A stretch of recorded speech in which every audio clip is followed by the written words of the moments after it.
Hi everyone! Welcome to this week's edition of Teaching Tuesdays. Today I'm talking about our child sexual abuse workshop. This workshop is offered in a 3-hour format to parents, caregivers, and community members that are looking to develop some skills and a deeper understanding of the prevalence of child sexual abuse and how to effectively respond to disclosures from our kiddos. Now, I want to understand, or I kind of want to recognize that talking about child sexual abuse can feel really heavy. It might make us feel uncomfortable thinking that we may have to respond to a child or a youth in our lives.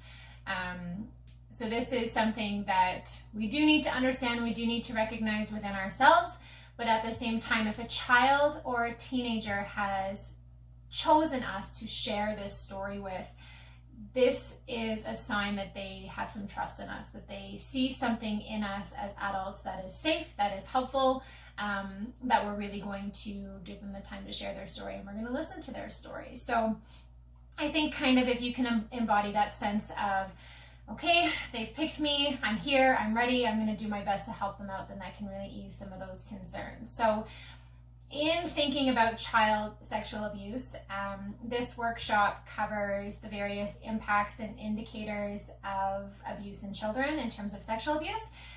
We talk about the impacts such as mental, physical, emotional, the things that we might see in a child. So this could be a disrupt in school, some temper tantrums, a dislike of going to see a certain person or be in a certain place. And these can also be impacts that are felt on the inside from the child or youth. So things that we may not be able to see. So fear or discomfort or confusion, those kinds of things. This workshop also looks at different case scenarios to get participants to practice how they may respond, to think a little bit critically about what these situations might look like if they're ever presented to them.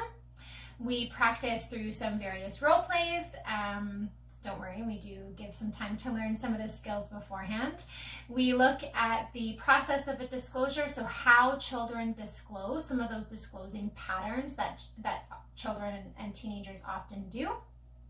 How we might see some of that, some of the statements that we can give. A really beautiful one is, "You are so brave for telling me this story." Children just really light up when they are told that they're brave. So that is one of my personal favorites to use if I'm responding to a disclosure. And then we do discuss the reporting obligations. So within both Alberta and Saskatchewan, we follow both provincial acts. And there are standards and reporting obligations that as community members, as parents, as educators, as anyone that may have a suspicion that child sexual abuse is happening, we do have that obligation in those acts to follow. So we'll discuss the reporting obligations and some of the calls that you can make and who you can reach out to for support. So like I said, this workshop is about 3 hours long. It is engaging. You have 2 facilitators that will come and work with your team or your group of people to have these conversations. We are quite flexible, so we welcome any questions or comments that you may have as well. So if this interests you, please reach out through our website and we can discuss some of the options during COVID a little bit more. And we would be happy to bring some workshop options to you. Thanks so much for tuning in. See you next week.